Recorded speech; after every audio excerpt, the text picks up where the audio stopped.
CPPC seminar. So our today's speaker is Sergio Palomares-Ruiz from Valencia, from IFIC in Valencia. So Sergio did his PhD in Valencia and then went for postdocs to the US, first to UCLA.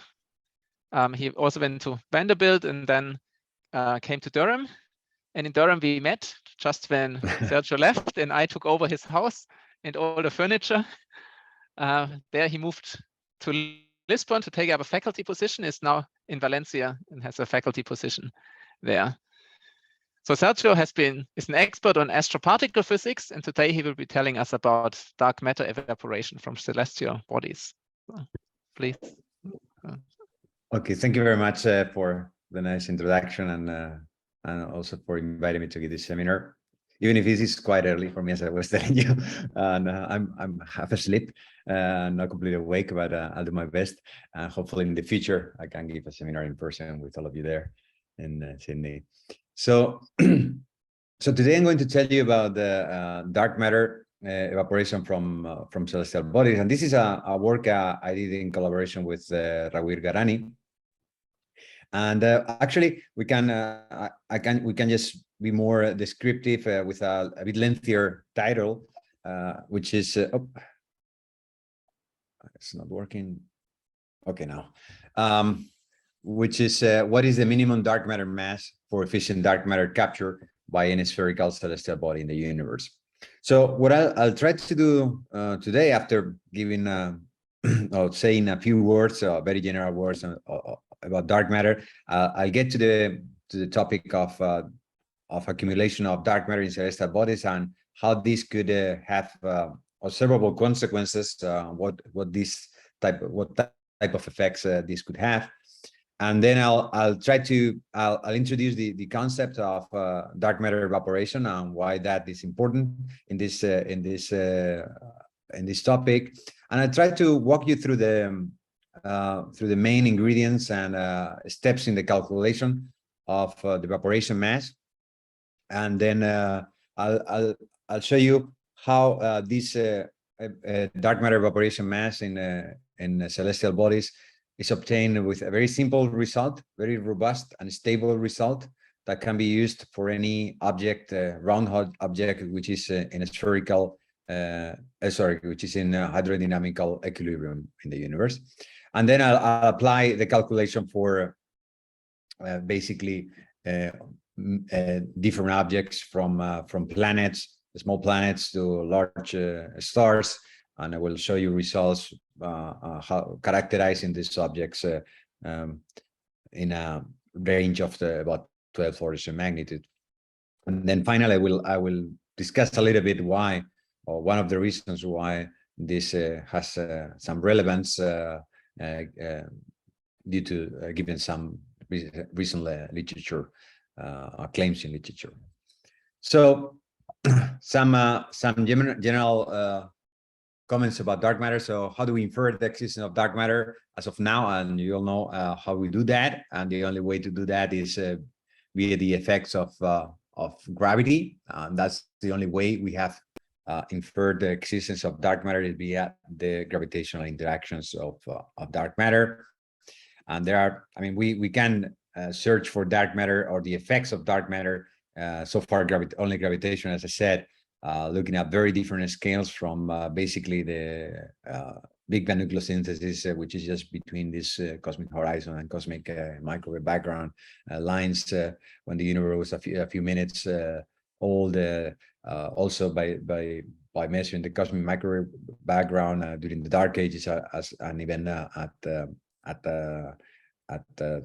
scales like the Milky Way right now, even smaller scales. So we have many different scales at where to look for dark matter, or the effects of dark matter. And not only we look at the dark matter, the effects of dark matter at different scales, but we are also looking at different energy densities of dark matter contributed at different times. By measuring different scales, we measure different times, and it's not the same, the energy density content of dark matter as of today and the energy density of dark matter, for instance, recombination. So we search for effects of dark matter at different scales and at different times, and that means also with different contributions on the energy budget of the universe. So you all know this. There are many evidences of the existence of dark matter, only gravitationally so far, at very different scales, from rotation curves of galaxies, which prove a few kiloparsecs to hundreds of kiloparsecs. And this is one of the famous Rubin's rotation curves in the 70s. But then we also have different probes by using gravitational lensing, colliding clusters, and basically studying the dynamics of galaxy clusters, which are proving a few megaparsec scale, actually studying the dynamics of galaxy clusters. This is actually the coma cluster as we see it today, but that was one of the usually claimed first evidences of the existence of dark matter in a paper by Zwicky, when he applied the Vibrio theorem to the coma cluster. But then we can look at the large scale structure, the effect of dark matter, or the need of dark matter in order to understand large scale structure, and also, of course, the need for dark matter in order to understand the CMB spectrum, or even the Big Bang nucleosynthesis abundances of primordial elements. So you see that we have many different evidences at many different scales and times, and so we know that the dark matter must be there. The only thing is that we know very little about it. We have the dark matter candidates can have a range of masses that span maybe about 80 orders of magnitude, from 10 to the minus 20 electron volts or so, 21 electron volts or so, to primordial black holes that go up to hundreds of 10 solar masses or so. So it's about 80 orders of magnitude in mass. Even larger range of scales in possibilities in interaction, cross-section of dark matter particles. And that is more than 80 orders of magnitude. So you see there is a huge range of parameter space in mass, in cross-section, and all these are potentially possible candidates to explain dark matter in the universe. So the usual trend, and I think it's the right way to do in this topic, is actually to look everywhere possible, and actually even we should do something better than that. Not only looking to everywhere possible, but we should also try to make how things possible and enlarge the focus. And actually, this is this has been done in the last years, where there have been different proposals to search for different regions in the parameter space, where using different techniques, like, for instance, I'm right now thinking about, for instance, searching for sub-GeV dark matter with a new class of detectors by, for instance, searching for the interaction of dark matter with electrons. And that is kind of opening or enlarging the focus of the searches. And that is actually the way we have to go. And so traditionally, there are basically three ways to detect dark matter. As you also know, there are basically usually this is presented in the typical, when you write the Feynman diagram and you turn it 90 degrees and you go from one type of detection to another. One is producing the dark matter particles in accelerators, or even in beam dump searches with, for instance, neutrino detectors. And you can just turn it and you have direct detection, which is the scattering of dark matter particles with nuclei or with electrons of the detector, and then you search for the recoil and the energy deposited by these scattered particles. There are many detectors going on. And then we have, if we turn it again at 90 degrees, the Feynman diagram, we have indirect detection, which is basically searching for the products of dark matter annihilations or decays. And depending on the type of products of dark matter annihilation or decays, one uses a different detectors. If it is gamma rays or neutrinos or antimatter, there are different detectors and techniques to be used in order to search for dark matter. annihilations or decays from regions in the sky where there is a large density of dark matter particles, or expected to be a large density of dark matter particles. And then there is a fourth way, which is astrophysical or cosmological probes, which is basically searching for the effects of the presence of dark matter, or for instance, the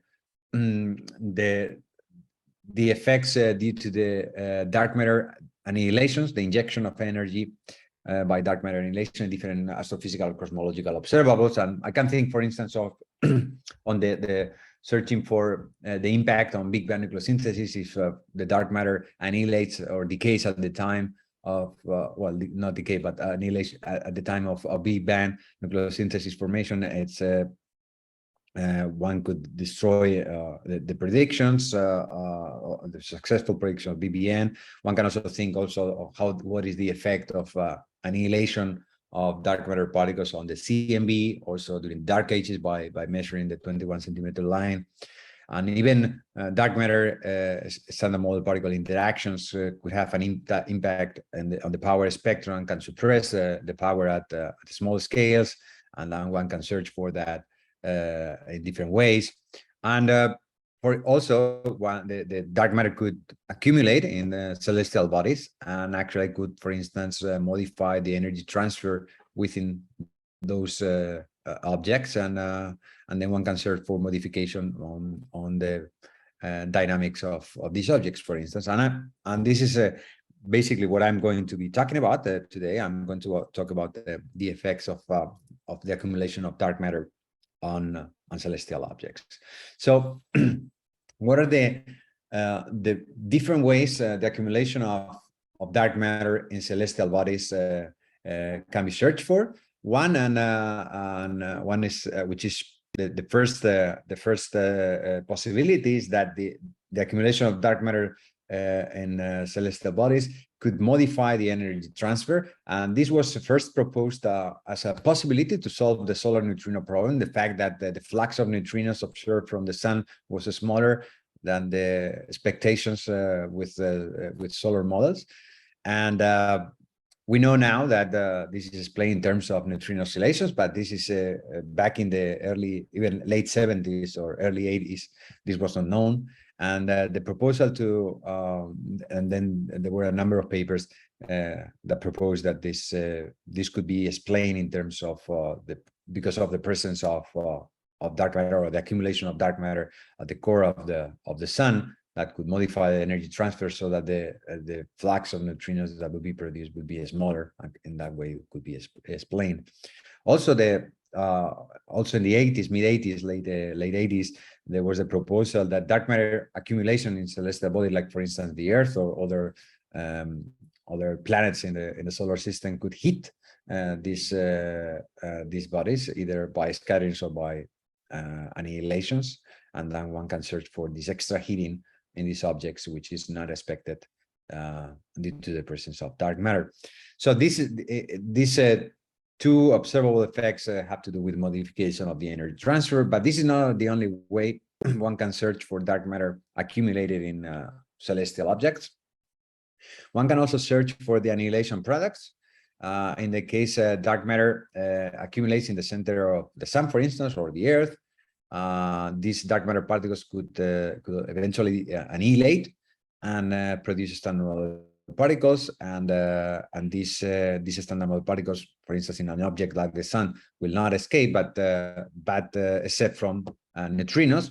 So one can search for neutrinos coming from the sun due to dark matter annihilations of particles accumulated in the sun. And actually, there have been basically all neutrino experiments have a group working on this type of searches.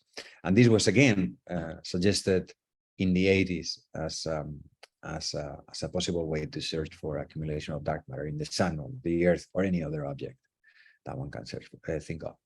And then a bit more extreme possibilities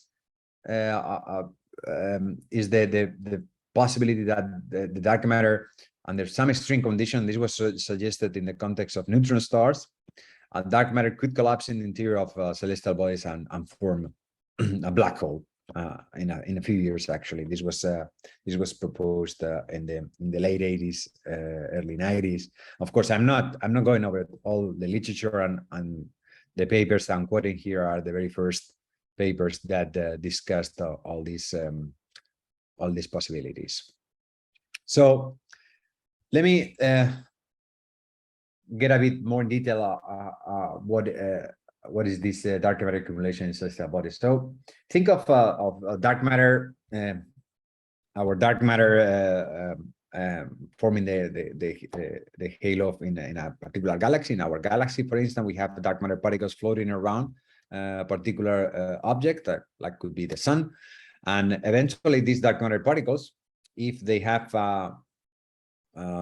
even weak, they have some interaction with the standard model particles, could eventually interact with the nuclei or even with the electrons. Although I will not discuss in all this talk, in the entire talk, I will be concentrated on interactions of dark matter with nucleons, not with electrons. So if these interactions happen, it could bring dark matter particles to velocities which are smaller than the escape velocity of the object which this dark matter is interacting with, and then get gravitationally bound to the object. And depending on the object, depending on the position in the galactic halo, etc., there are after a number of scatterings after getting gravitationally bound, these dark matter particles can get within the object. And there will be additional scatterings, and that depending on the size of the cross section would give that right to either isothermal distribution or get the dark matter particles locally in thermal equilibrium with the medium, or something in between. Anyway, there would be a thermal distribution of dark matter within the thermalized dark matter particles within the object, and these dark matter particles could interact, could annihilate into standard model, release energy, produce a flux of neutrinos, as I said before, and produce all these different type of observable consequences that I just described in the previous slides.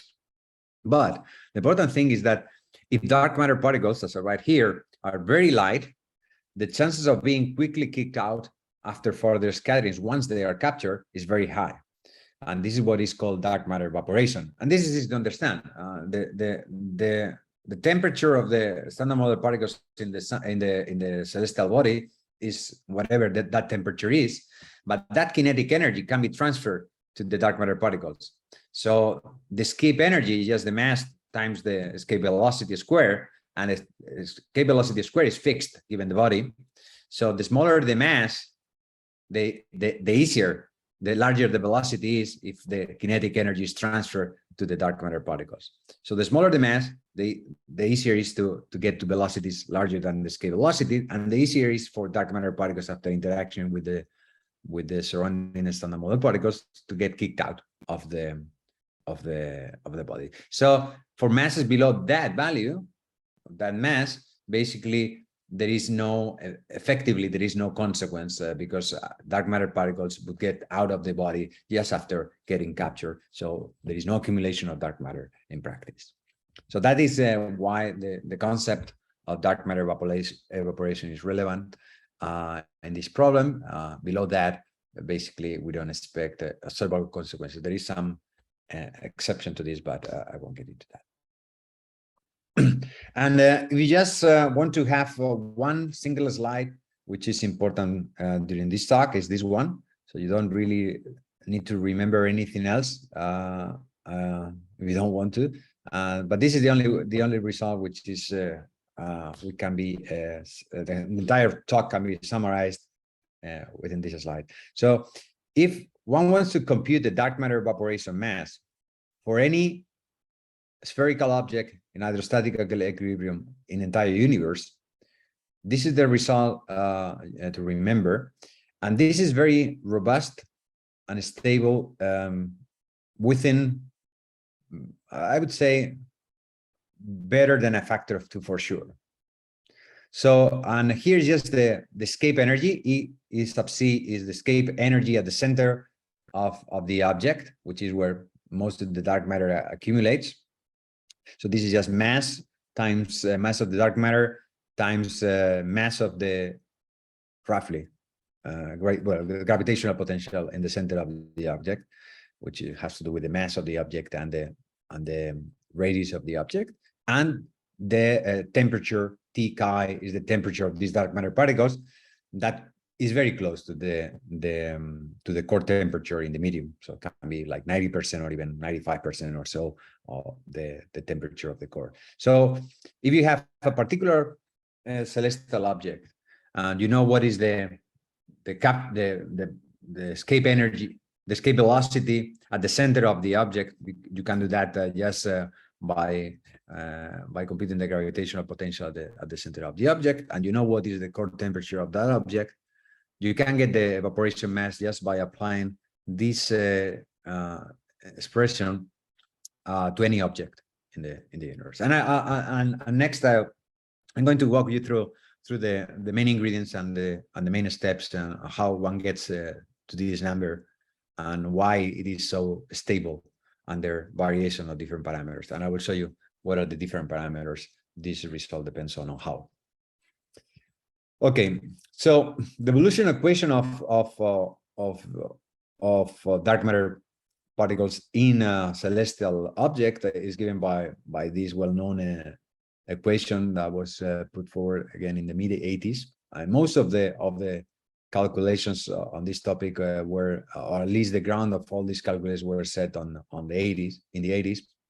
And this the evolution of this number of chi is always the dark matter particles has depends on the capture rate, which depends on the velocity distribution of dark matter in the halo and on the scattering cross section of dark matter with nuclei in the object. It depends on the annihilation rate of dark matter. It has to do with the annihilation cross section of dark matter, and it depends on the square of the number of particles because we need two particles. And also it depends on the evaporation rate, which is just has to do with how fast these trapped dark matter particles can get kicked out of the body due to just simple kinematics. And this depends on the distribution of the thermal distribution of dark matter in the celestial body and on the scattering cross section again.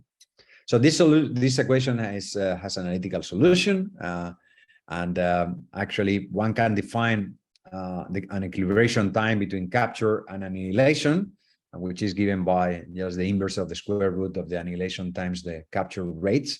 And when equilibration is reached, basically the number of particles stays constant until before that, the number of particles grows linearly with time. And after equilibration is reached, if there is equilibration between annihilation and capture, basically we get that the number of particles is constant, which is just the square root of the capture rate divided by the annihilation rate. However, if the evaporation rate is important, and then the equilibration can be obtained between capture and evaporation, but evaporation, as I will show you, is exponentially suppressed for small masses. So that would mean that even if equilibrium is reached, the number of particles which is captured is really small, exponentially suppressed, and for any practical purposes of searching for any effect of this accumulation of dark matter particles, the numbers will be very small. So, so what is the minimum dark matter mass for evaporation not to be efficient? And as I said, the evaporation rate grows, and I'll show you a bit later on how this goes, grows exponentially for low masses. So light dark matter particles are very easily kicked out. And as I said, this is just purely kinematics, and depending on the properties of the celestial body. And there are many different ways to define the evaporation, but I'm just considering this definition done a decade ago, more or less, by Busoni et al., where they just define that the evaporation mass is defined such that the number of particles, the difference of the number of particles and the number of particles when evaporation is in equilibrium with capture is just 10% of the actual number of particles. But you see that this is the number of particles is given by the green in this plot, and this is the number of particles in case capture and evaporation and equilibrium. And you see that once evaporation kicks in, this decreases exponentially fast with mass. This is a logarithmic scale. So this is very fast. So it's very sensitive to this value. So actually, what the definition, the precise definition, doesn't really matter because of this exponential dependence, which turns out to be a logarithmic dependence on different parameters, as I'll show you. So one can, this definition implies that the evaporation rate at the evaporation mass times the equilibration time at the evaporation mass is a quantity of order 1. For this definition, this implies this, but traditionally this has been defined as E times tau equal to 1 or to 2 or whatever. It's just order 1 number. Actually, the precise number one uses for this is not important because of this logarithmic dependence due to the exponential dependence of the evaporation rate and the mass. Okay, so now we have I have to introduce what are the main ingredients one needs: the capture, annihilation, and evaporation. I have to define what the evaporation mass and why.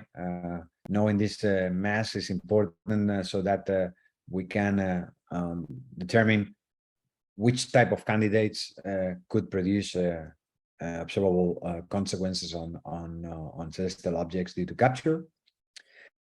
And now let me just walk you through the calculation of these different ingredients. Let me tell you what are the main ingredients, and then walk you through the main steps in the calculation to finally get to the evaporation rate and get to this E over T equal to 30 ballpark number that I show you on how this is obtained.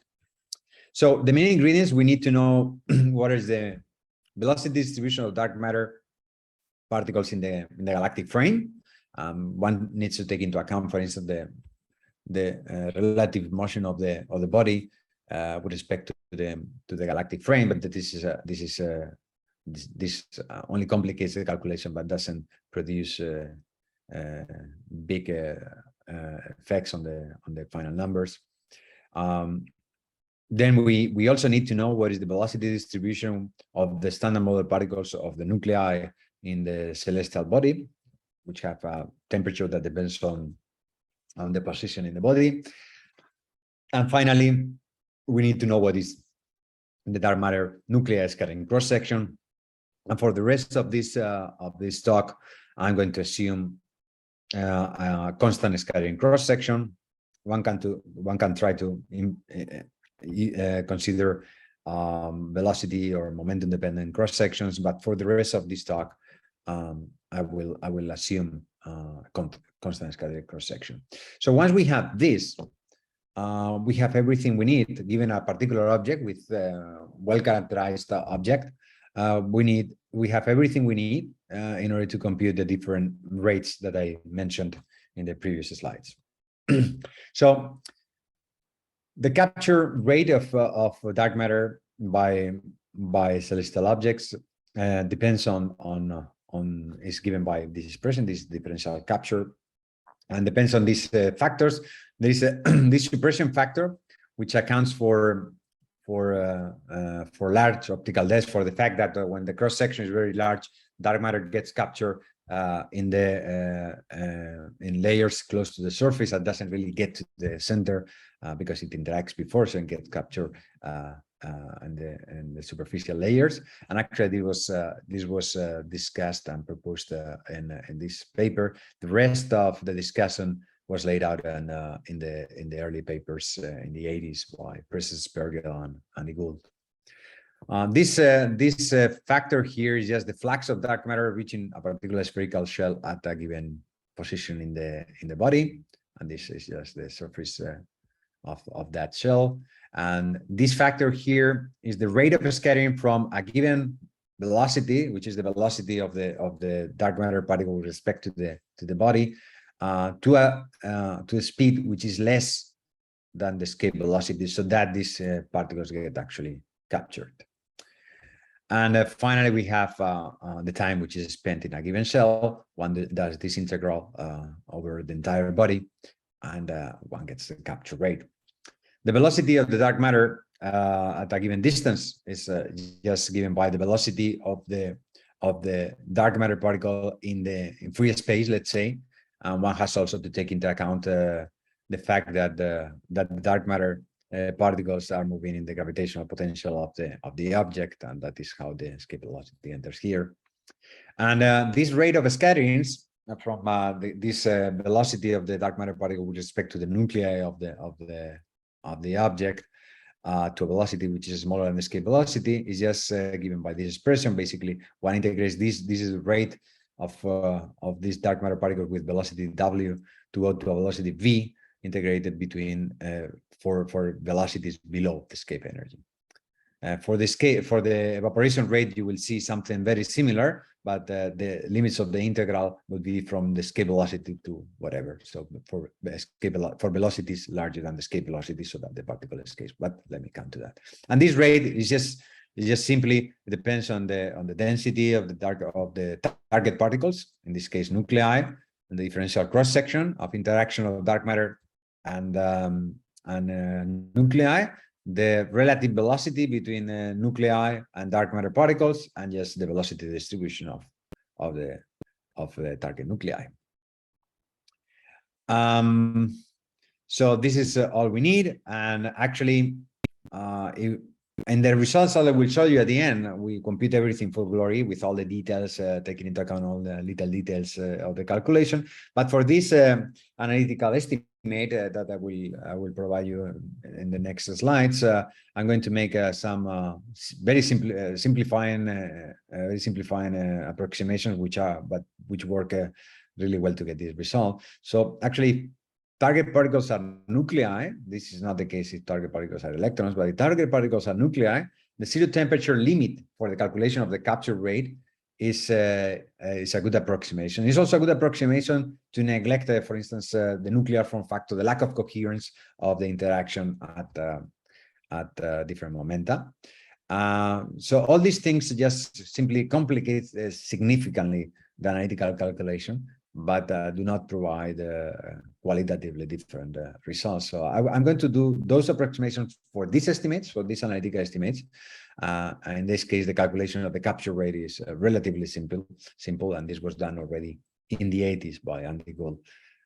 So for weak cross sections, in the case of long mean free path, so these small chances for dark matter particles to interact with the nuclei, the capture rate in this regime is just given by this relatively simple expression. Actually, you can see here, this is the number of dark matter particles. This is just the flux of dark matter particles. This is the number of nuclei or targets in the body, and this is the interaction cross section. So this is the interaction rate of dark matter particles in free space. This factor here is just a functioning factor, gravitational functioning factor of the dark matter particles. This factor, this theta factor, has to do with takes into account the motion of the body with respect to the halo, but this is just a factor that goes straight from 0.4 to 0.8, something like that. So it's really a numerical factor, not important at all. And this factor here just takes into account the mismatching between the mass of the dark matter particle and the target particle, and which is 1 in the case of full matching, or in the case when the escape velocity is very large, is v here, when the escape velocity is much larger than the typical dark matter velocities, the dispersion velocity in this case, and it's smaller if there is no if there is mismatch and the escape velocity is not very large compared to the dispersion velocity of dark matter particles. In the case of large cross sections, in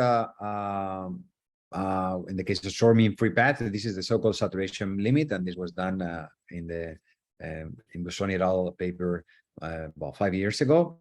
And basically, the calculation of this capture rate proceeds in a similar way, and basically is the same thing, but computed at the surface of the body in the extreme limit, and one can do actually the same limit. And this is important, the fact that one uses the saturation limit when you go to large cross section instead of what usually has been used, which is the geometric limit. And the difference will come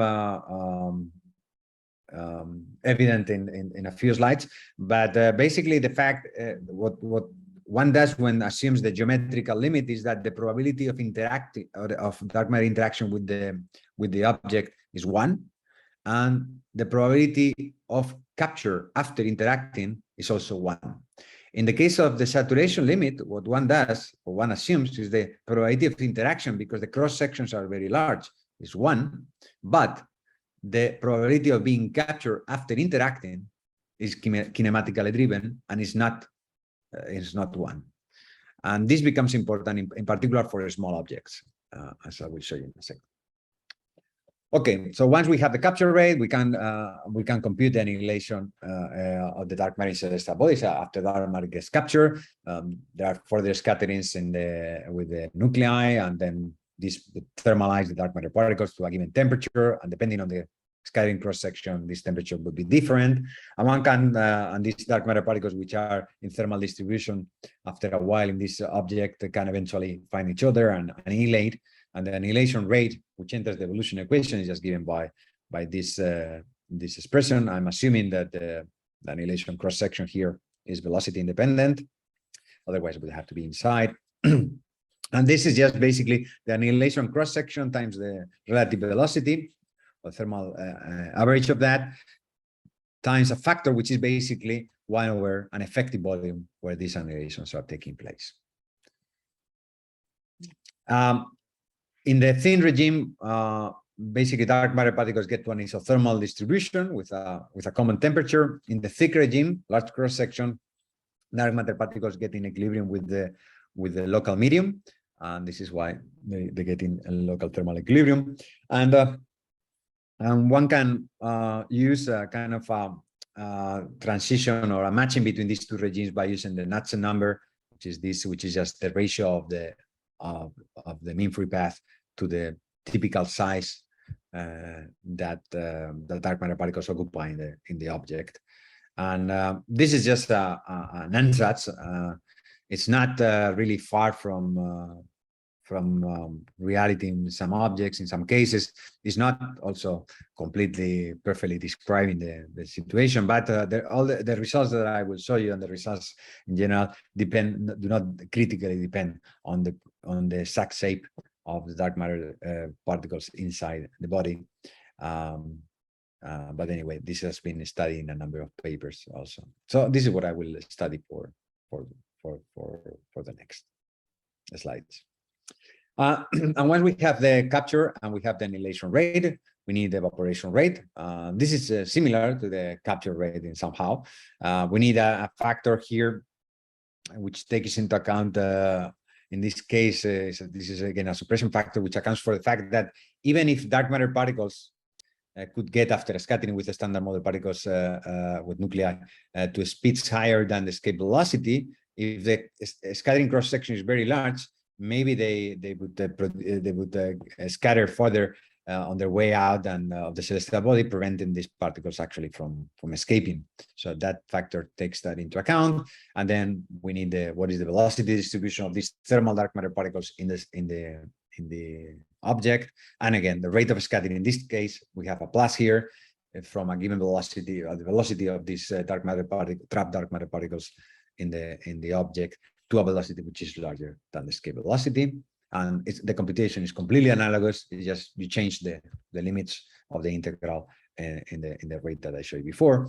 And for the thin regime, for weak cross sections, and in particular for masses of the dark matter equal to the mass of the nuclei, and the evaporation rate has a very simple form. Of course, one can do better and can do general masses for general masses, or even go to the thick regime. The expressions get significantly complicated, by the numerical results do not change in a significant manner. And so let me use this expression, which is also well known since the 80s, for the evaporation rate. And you see all the factors that I've been discussing so far. This is the effective volume of where annihilations happen, which is also where evaporations happen. We have the temperature here, typical thermal velocity of the dark matter particles, and here we have this E over T, EC over T, where EC is the escape velocity at the core of the object of dark matter particles, and this is the temperature of those dark matter particles. And we have also this exponential factor and just the number of targets that are mainly participating in this evaporation. And you see here this exponential factor, and this is the key to understand the calculation of the dark matter evaporation mass, and why this calculation is very stable under variations of many different parameters. Okay, so actually this is a tale of two exponential tails. Here in this plot, I'm showing you the velocity distribution of dark matter particles, which is given by this expression, and the scattering rate to velocities larger than the escape velocity. And I show you that for two values of E over T, 10 and 30. And you see that the overlap when E over T is 10 of these two, the blues, is orders of magnitude larger than the overlap of the greens. Recall, this is a logarithmic scale. And this is just have to do with basically the two exponential tails coming from the Boltzmann distribution of the velocity distribution of the dark matter particles and the nuclei, with which implies that the scattering rate is also has this exponential distribution. And we need to be on the tail of the distribution in order for the evaporation rate not to be enormous. And you see here, I'm showing you the blue lines are for E over T equal to 10. If I just increase E over T by a factor of 3, which is the green, you see orders of magnitude. And the difference is basically E to the difference of these two values. So E to the 20. So it's about 10 orders of magnitude, which is actually what happens. So this is only a factor of 3 in E over T, and given a particular object, this is just a factor of 3 in the dark matter mass, and that implies many orders of magnitude in the evaporation rate. So this is why a small change in the evaporation mass changes a lot the evaporation rate, and that is why the evaporation mass is little sensitive to variations of many parameters, unless the variations are orders of magnitude. But let me just quantify that. So we have all the ingredients we need. We have the evaporation mass. We can compute the evaporation mass. We can for this case, I'm going to assume a geometric cross section, which is given by this, and I will use the saturation limit, which is appropriate for this value of the cross section. And you see that it's important when the object is small. So when the object is large, the saturation limit. Object is large means that the escape velocity is larger than the dispersion velocity of dark matter particles. That means that this we have a V square over VD square factor. Instead, when we go to a smaller object where the escape velocity is smaller, there is an extra V square over VD square. And it turns out to be a factor V over VD to the 4th. If we had used the geometric limit, the case of large objects would be this expression, but the case of small objects, we will have this factor only. So we will be overestimated the maximum capture rate by a factor which goes as VE over VD to the 4th power. So this is why it is important to use mostly for small objects like the Earth, the saturation limit instead of the geometric limit. So we have all the ingredients. So you just give you us all the little maths here. And once we have that, we can compute what is the evaporation rate, and I will show it for these two different regimes for large and small objects. So one place all these numbers, and for the sun, you have this exponential factor here. For the sun, we get E over T of the order of 29. Very close to 30, of course. And one uses the density profile of the sun, the temperature of the sun, and basically one gets an evaporation mass at the geometric cross section about 3.2 GeV, which is something that was known since the 80s. One can do the same for an object like the Earth, in which the escape velocity is smaller than the dispersion velocity of dark matter particles in the halo. And in this case, of course, there is a suppression of the capture rate. So that means that the equilibration time is longer. That means that the evaporation rate must be smaller. And that means that the evaporation mass is larger. So it implies a slightly larger E over T, but it's still 34. So it's within 10% or 13%. So if one uses the density profile of the Earth, and one computes the gravitational potential at the center of the Earth, and uses the temperature of the Earth, one gets an evaporation mass of about 13 GeV. And this was computed in the 80s, nothing new. But what is important is that all these evaporation masses are obtained, different evaporation masses are obtained with E over T very close to 30, around 30. 30 is a round number. And you see, this comes in the exponential. So no matter how we change the density of the dark matter particle, we change the velocity of the dark matter particles, the different values of the annihilation cross-section, the temperature. I mean, we can change all these parameters, but the mass of the evaporation mass is only sensitive to all these parameters in a logarithmic way. So we need to change these parameters many orders of magnitude in order to change the dark matter mass by a factor of 2. So that is why this result, which is very stable and applies for any object, as I will show you, is a very robust result, and we provide the evaporation mass. But so we have all the ingredients we need. So what is the dark matter evaporation mass for all the celestial bodies out there in our Milky Way or beyond? So what we did, and I will not get into the details, you can go to the papers where all the details are provided on how we do this.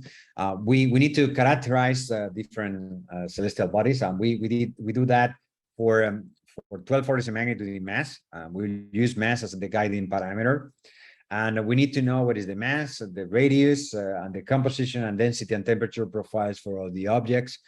For objects heavier than rocky planets, we use a polytropic equation of state that are known to work relatively nicely. In that case, we have two free parameters, which can be the mass and the radius. And in this way, we decouple the thermal effects from the problem. We use mass radius relation from observations of different objects. So we use some average values for this. We also obtain the temperature profile using the equation of state from ideal gas once we have the density profile from the polytropic equation. And the core temperature, which is also needed because this is very much the dark matter temperature once captured, is obtained from models of planetary models, stellar models, brown dwarf models, etc. And we also use a simplified composition, but considering different elements depending on the celestial object. We use hydrogen, helium, carbon, oxygen, water, silicates, and even iron. And I mean, this is just a one slide summary, but there are many more details on the different characteristics of each object that you can go to the paper to discuss. And I just show you what are the different parameterizations we use in order to obtain the dark matter evaporation mass. So for instance, we get the mass radius relation. As I said, I'm going to use the mass as the guiding parameter. And you see the red curve is our parameterization in this 12 order magnitude range. And the dots here represent actual observations. And here, this is the moon, this is the Earth, this is the sun, and these are other stars, brown dwarfs, giant planets, and rocky planets or dwarf planets or satellites. So you see that the red parameterization works very nicely as an average of the properties of these bodies. Then we also obtain the core temperature from models of all the different objects, and the core temperature basically grows with mass. And then we also compute here. Once we have the mass radius relation, of course, we can compute what is the escape velocity. This is the escape velocity at the surface, and basically. recall what I said about the limit of when one uses the geometric or the saturation limit, and when the escape velocity is larger than the dispersion velocity, it doesn't really matter. It matters when it is the other way around. So, for instance, for an object like the sun at the local position, where the velocity is about 270 kilometers per second, basically using the geometric limit or the saturation limit when one wants to estimate the maximum capture rate is irrelevant. But for an object like the Earth, which has a escape velocity of the order of 11 kilometers per second, using one or the other makes a huge difference. And even for an object like Jupiter, which has a escape velocity of the order of 60, which is a factor of 4 or so smaller than the dispersion velocity, using one or another makes a difference. So we can compute what is the calibration time. This is computed at the evaporation mass for a given cross section, which is the geometric cross section. And this is just for this we just need the capture rate and the annihilation rate. As I said, for this we use the calculation with full details, so we are not making any analytical approximation in order to compute this. And you see that the calibration time, which is the red line as a function of the mass, is not always, and I'm using as a guide just the age of the solar system here. So whenever this acceleration time is longer than the age of the system, basically the evaporation mass is depends on time. So basically grows with time, reaching a maximum at the time when equilibrium is reached. But for all these objects, for instance, considering at the age of the solar system, all the system would have attained equilibration for a cross section given by the geometric cross section. Of course, for stars, it could even happen that equilibration is never reached because the lifetime of stars could be shorter than the equilibration time. And then this red line is computed for local parameters. So if we decrease the velocity, we go to the center of the galaxy, where the velocity is smaller, the density is larger. We go to larger cross sections. This red line would go down, so the equilibration time would be shorter, and actually we can have even smaller objects and larger stars being equilibrated. Anyway, this is just an example to show you how this goes. And with all these ingredients, we can compute the evaporation mass at the geometric cross section. This is for a particular value of the geometric cross section, which is different for every object. So it's given by this. And you see the trend. So we have for small objects like rocky planets and satellites, the dark matter mass, evaporation mass grows as we go to smaller size objects, up to a few hundred GeV or so. Actually, you see the result is the red line, and we also plot here E over T in the range between 20 and 40. And you see that the red curve never goes off the gray band. You see that here it's getting close to the gray band, but at this in this range, as you can remember from the previous slide, the objects are not the capture and annihilation are not equilibrated, so the dark matter evaporation mass is growing with time. So after equilibration is reached, if ever, basically this red line will move up towards the center of the gray line. So but you see that the red line, which is approximately E over T equal 30, 35, 28. It's always within this range. And you also see that for objects heavier than the Earth, brown dwarfs, giant planets, stars of different sizes, basically the evaporation mass varies only within 1 order of magnitude. So you see like 7, 8 orders of magnitude in objects mass only varies the dark matter evaporation mass by about 1 order of magnitude. And actually the minimum that for the dark matter evaporation mass is for the least massive brown dwarfs or giant Jupiters, which is about, for this cross section at the local position, about 0.7 GeV. Okay, so this was for the geometric cross section, but we can do the calculation for any cross section. And here I'm showing you a color plot covering 10 orders of magnitude in cross section. Dash line here represents the geometric cross section as a function of the mass of the celestial body. This is basically the line of the previous slide. And here I'm showing you, this is the thick regime at a large cross section. This is the thin regime. And you see that we have this valley here, which implies that the minimum dark matter masses are obtained for brown dwarfs or Jupiters.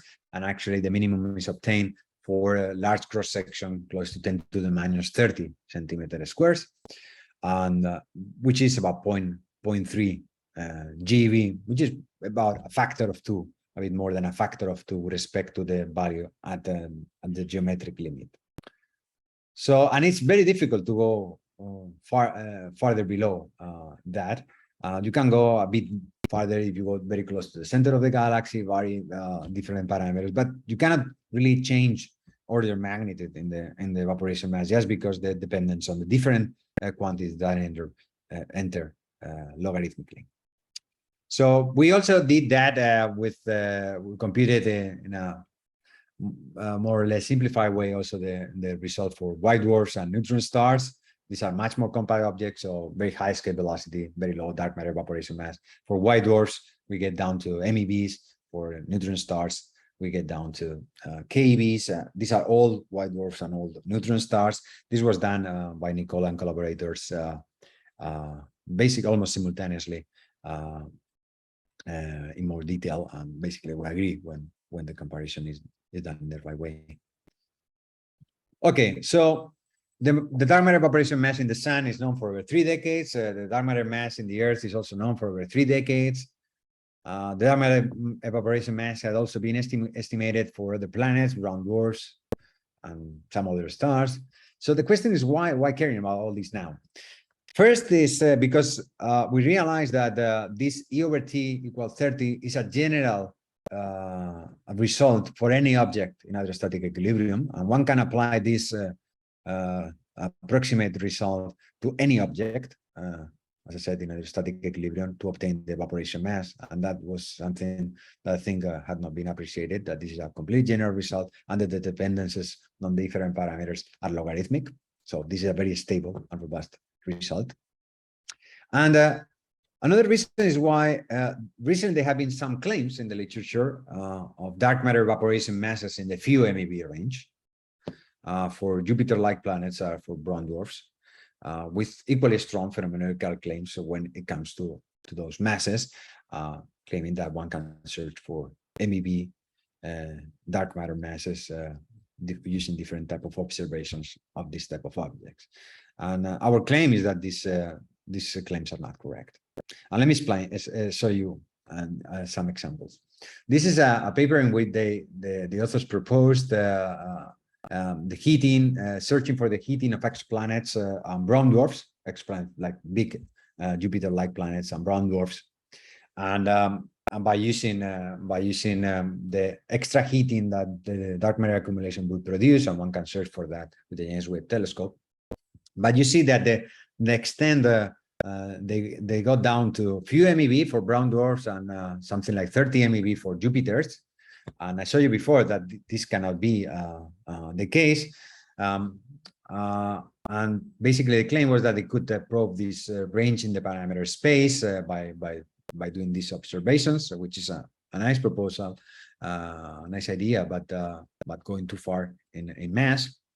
And here I show you spin dependent and spin independent. I'm updating a little bit the bounds on direct detection, which are cutting off a little bit of the parameter space that was claimed to be searched for. Also for spin independent, there are some bands, updated bands from direct detection and from cosmic ray and dark matter upscattering.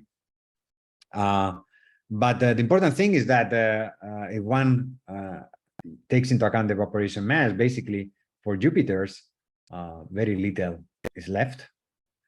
For spin independent, nothing is left for spin independent. In the case of brown dwarfs, basically it's not here, but it's here, the minimum mass that can be searched for. So one has this little spot here just around 1 GeV, below 10 to the minus 34 centimeters squared for spin independent, and really nothing is left for spin independent. So how comes this underestimation of the dark matter evaporation mass? Basically, what they did is to estimate that the kinetic energy is smaller than this factor, which is supposedly a condition on the most probable velocity, like E over T of the order of 1. And but however, the dark matter evaporation mass, as I show you, is set along the exponential tail. So they are missing this exponent of 30, which implies an underestimation, a significant underestimation of the dark matter evaporation mass. Actually, one has to take into account that for Jupiter also the maximum rate of capture was overestimated, and that further pushes up the range of cross sections. So no room left for with Jupiters and little unbounded room with the brown dwarfs. Then they also some people also did searches for secluded dark matter using gamma rays, using brown dwarfs, and using also Jupiter, our Jupiter in the solar system. For brown dwarfs, basically, one does the same thing, takes into account the dark matter evaporation mass with the proper calculation. And basically, the calculation in this work overestimates reached by a factor of 200. There's a factor of 30, basically from the wrong calculation of the evaporation mass, but also there is an overestimate of the temperature of brown dwarfs, which is a factor of a few. It turns out to be a factor of 100, 200. And actually, if one takes into account the evaporation properly, also the limits from the sun would cover a little bit more of a space. But this dark matter evaporation mass for brown dwarfs had already been estimated a decade ago correctly. So I don't know the results, these results now. And finally, if one does Jupiter, basically it overestimates the mass reached by a factor of 30, basically. Instead of this orange band, it goes to this range. And also taking into account the evaporation for the sun, it will eat up a little bit more of the parameter space. So is there any way out? And with this, I'm finishing. I'm way over time, I think. One can think of changing a location to search for these effects at a different location, or increasing the annihilation cross section. As I said, it's a logarithmic dependence. So a factor of 2 in the dark matter evaporation mass needs 13 orders of magnitude change in the dark matter density or velocity or the annihilation cross section. One can think of spin dependent or spin independent and scattering cross section. Well, this is only relevant for rocky planets. All the rest have a lot of hydrogen, but basically only implies evaporation masses at most 20% for rocky planets. Maybe including dark matter self-scatterings, that would be an additional source of capture, but also of evaporation. In the thin regime, larger cross-section imply larger dark matter evaporation mass. In the thick regime, is the other way around. But in order for the self-scatterings to be affected, they would need to be in a region which is excluded by other astrophysical observables. What about uncertainties? All what I show you is for kind of average properties of different stellar objects. Well, sorry, celestial objects. And well, basically we did that by doing different reasonable variations, and we never got difference larger than about 10% on the evaporation mass. What about uncertainties in composition? We tried extreme cases like iron, hydrogen, and variations are very small also at the few percent level, maybe 10%. And what about the uncertainties in the core temperature? The point is that the core temperature is related to the mass and the radius via the virial theorem. And recall that we have E over T equal to a constant, and E over T is basically the virial theorem. So again, we also try different core temperature varying, but that also adjusts also other parameters in the system, like the mass and the radius. And in the overall, this also has a very small impact. So let me conclude.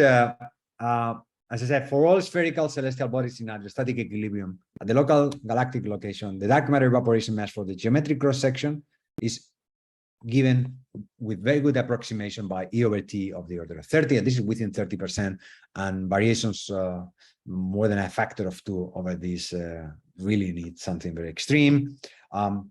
All celestial bodies at the local galactic location cannot efficiently capture dark matter with masses below something like 700 MeV. And dark matter evaporation masses below 100 or few hundred MeV are really very difficult and would need extreme cross sections, extreme densities, extreme velocities, and some recent calculations, as I pointed out, underestimate the dark matter evaporation mass by more than an order of magnitude, about a factor of 30 or so. So the implied phenomenological applications actually need to be revised. So thank you. I'm sorry for going over time. Yeah, thank you very much. So it's for an interesting talk. So we have time for questions. Maybe I can start. So is there any hope with astrophysical objects like celestial bodies to probe light dark matter masses? It sounds not.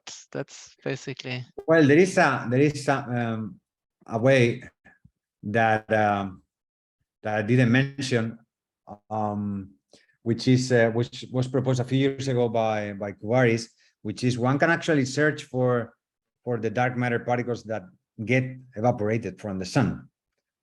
So, okay, so you basically directly they get captured, but soon after they get captured, because they are very efficiently evaporated, they evaporate, and one can search for those dark matter particles, light dark matter particles from the sun.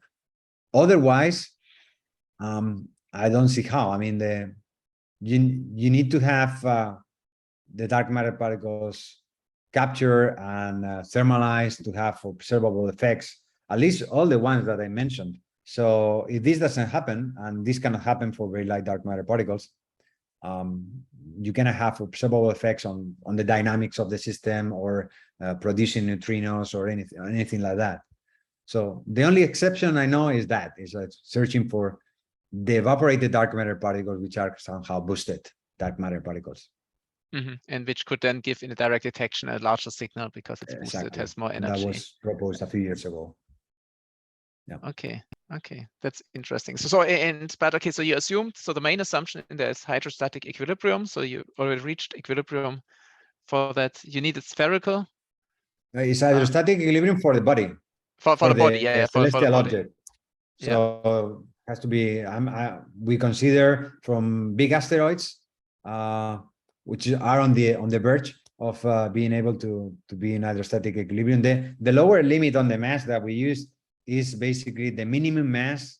Actually, it's a bit larger for an object to be able to be in hydrostatic equilibrium. Any object which is smaller than that wouldn't be a round object in hydrostatic equilibrium. So it would be an asteroid with a irregular shape. So that is the minimum mass for required for hydrostatic equilibrium. It's not sufficient, but it's the minimum is needed for hydrostatic equilibrium. That doesn't mean that the larger objects are always in hydrostatic equilibrium, but it's the minimum mass. But yes, we consider planets, we consider gas planets, ice planets, brown dwarfs, large brown dwarfs, small stars, large stars in main sequence. We have a short discussion also even post main sequence stars and what happens for that. We also computed that for white dwarfs and neutron stars, and any object in hydrostatic equilibrium. Basically, the calculation would follow. The only condition is that the characteristics of the object do not change significantly during the time scales which are relevant for capture and evaporation. Okay. So it's basically, it should be more or less static, so that you can keep it as the background for when you capture and when you. Otherwise, it's just the calculation gets a bit more complicated. Yeah, it's more complicated. The time dependence of the profiles, for instance. But yeah. Okay. So yeah. So yeah. Oh, sorry. Kieran, no, I didn't realize. Please, no. Are there any models where dark matter capture in celestial objects is relevant for when you don't have annihilations? So for like freezing dark matter scenarios, perhaps. Oh yeah. Actually, I couldn't get in more details, but for instance, when one computes the evaporation mass for instance for a neutron star, you get to masses in the keV range. So obviously you cannot have a thermal annihilation cross section for the mass, otherwise you would completely overclose the universe. So the calculation in that case, for instance, is when the annihilation rate is equal to 0. Yeah. Okay. And in that case, what you have is in the same way that the way you compute the evaporation mass when annihilations and capture equilibrate, which is the evaporation rate times the equilibration time over 1. In this case, would be the evaporation rate times the age of the object, and that would be order 1. Of course, in that case, the evaporation mass grows with time. Mm-hmm. And I have one of the maybe it's a silly question, but like, what happens to the dark matter that's captured once the star dies? Does it just stick around in like a little object or something, or does it just sort of start to disperse away? I think that there is I don't know the precise answer. I think there was a paper that somehow discussed the full evolution until then, but I don't want to risk and say a wrong answer. So I would say yes, it stays there, but I don't know. Because I guess you could imagine that, like, if you have all of the stars in a galaxy, like capturing some of the dark matter, that would transport it from the halo into the disk. So you might generate a very small disk of dark matter from all the dead stars. I mean, it's going to be probably a tiny amount. The amount of dark matter which is captured is a tiny amount with respect to compared to the mass of the object. Many orders of magnitude. Okay. I think for the Earth, a typical number is something like 10 to the minus 9, 10 to the minus 10, the mass of the Earth, for instance. So that's assuming normal WIMP-like cross sections. Is that? Yeah. Well, but we are talking about WIMP-like masses in the GeV range and above. Yeah. And the cross sections are well bounded, so you don't have much room there to play because the cross sections. And there could be differences on the actual numbers, but you can also consider all the results that I show you are for constant scattering cross section. You can consider some momentum dependence. There will be some quantitative change, but qualitatively the discussion remains, and the numbers, the amount of dark matter capture is the same, is small with respect to the mass of the object. I mean, these things change a little bit more for more compact objects like white dwarfs and neutron stars, where the calculations need to be refined, taking into account, for instance, relativistic kinematics, and one has to take into account the degeneracy, for instance, of neutrons in the case of neutron stars, and things get a bit more complicated. But still, we also showed, and I didn't get into those details, but that this E over T result is the same. And in any case, in those cases, to get like dark matter to a significant amount, you really need to consider asymmetric dark matter models in which basically there is no annihilation. And even in those cases, you need extreme scenarios like large densities, small velocities. So you really need some extreme scenarios so that the amount of dark matter which gets accumulated can be large. But it could be. I mean, there have been some ideas on the accumulation of dark matter producing a black hole and eating up for instance, the neutron star. But in general, some little amounts of dark matter. Okay, so technically the assumption which is at the moment all in there is basically constant cross sections, kind of S channel exchange, and you don't expect large changes basically if it would be P wave annihilation or some.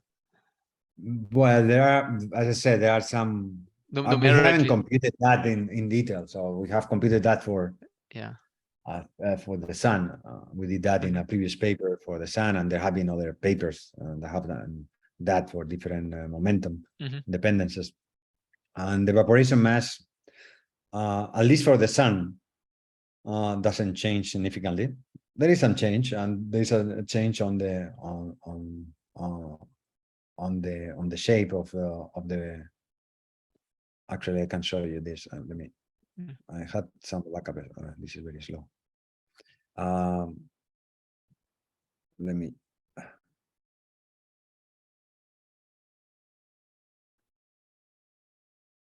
Okay. too slow. Now I want to show you something that so you see that this is the same kind of plot as the 2D plot I showed you before, but in slices of given objects mass. And this is a typical dependence on the evaporation mass as a function. This is for a particular object. This is similar to the Earth. So you actually this is similar to the Earth. So you see that how the dark matter mass, the evaporation mass, depends on the cross section.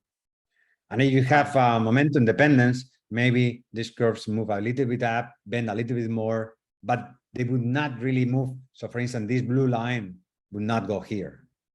Okay. So, it's down, an order one factor bend, there in the twist. mass.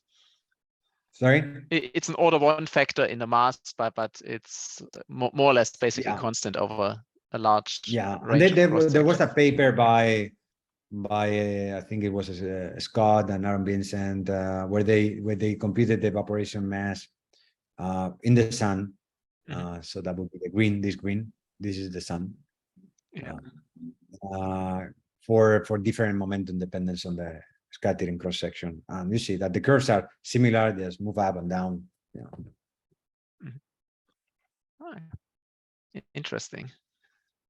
Interesting result, I have to say. Interesting result. Do we have other questions? Hi. So I want to. So your all the analysis is based on the scattering between the dark matter to the like a neutron or something. But what happens that if you consider the interaction between the electrons or the other particles? Okay. In that case, so things change. The calculation gets a bit more complicated because, for instance, actually there was a big chunk of the thesis of Raghuveer Garani.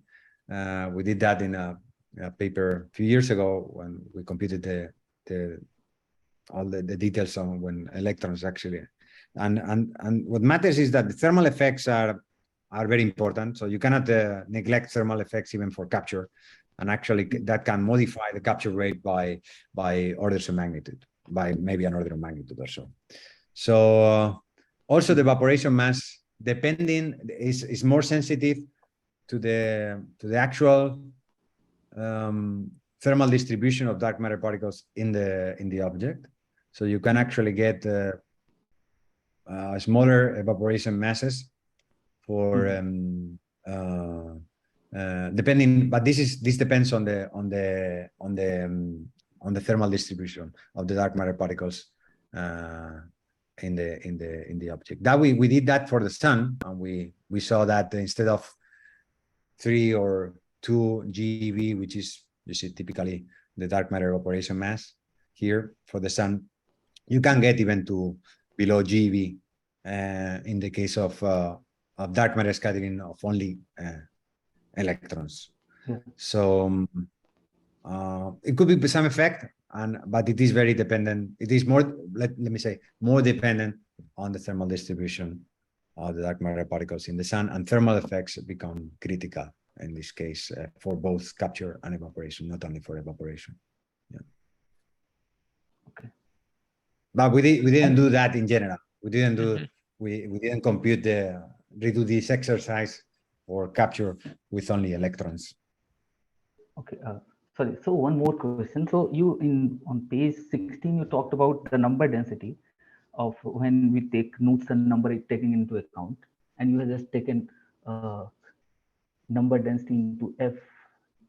This? Yes. So yes. So it is so this kind of thing. So when say that it's when the mean free path is smaller, you have isothermal. You can calculate number density by isothermal profile, and if large mean free path, then you can take another term into account. So it's very. So my question is whether this description is very general or this is very specific to particular calculation. Do you mean the fact that it's isothermal or not? Yeah. So I can understand that if the mean free path is smaller than the typical length of that system you are considering, then you have isothermal profile, and for larger one you have to take the other description in order to calculate the number. Is it the way around? If the mean free path is large, you get isothermal. If the mean free path is small, mean free path is small if in compared with the system size. There's like thermalized system. Then you have you use isothermal profile because you have thermal distribution.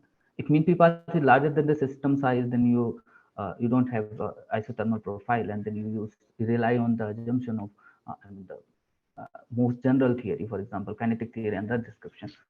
So my point is that this description of calculating the number density is specific to this particular system, or I can calculate this. I mean, I can use different approximation for other system. well, definitely this is an approximation. This expression is an approximation, which is kind of a matching between the two extreme regimes in which you have isothermal distribution, which basically the dark matter particles are the orbits of the dark matter particles once captured within the object are basically spanning, basically going through the entire system, and that is why you get isothermal, because they get sensitive to different regions of the system, and they have very broad orbits. And in the case of the thick regime, is the other way around. Basically, you get basic particles interact very quickly, so they are sensitive only to the local area, which are, and that is why they get local thermal equilibrium. But of course, if one wants to actually know what is the radial distribution of a particular dark matter candidate with a particular mass, with a particular type of interaction, one needs to solve the Boltzmann equation and do it. And actually, there have been some calculation along these lines. Actually, since the early paper by Gould and Raffelt in the 90s, there have been a few papers where they actually compute, where this is computed, this solving the Boltzmann equation for a particular case, for a particular mass and interaction cross-section, and checking whether this analytical approximation is reasonable or not. And in general, it doesn't give the right answer, the precise answer, but it's reasonable enough for getting results which are a little sensitive to the precise distribution. So the same, not only for the radial distribution, also one should also solve the Boltzmann equation to get the velocity distribution. I'm assuming it's a Maxwell-Boltzmann distribution truncated at the escape velocity at a particular position in the body. This is not the case really, and one should also solve not only the radial distribution but also the assumption of a Maxwell-Boltzmann distribution by solving the Boltzmann equation and checking. In general, the approximations are reasonably good to get a general result. But if you want really a completely precise result, you need to go through the entire problem. Okay, thank you. Yeah. Okay. Any last question? I'm just checking the time because there's some people may have to leave. If not, then let's thank Sergio again for a very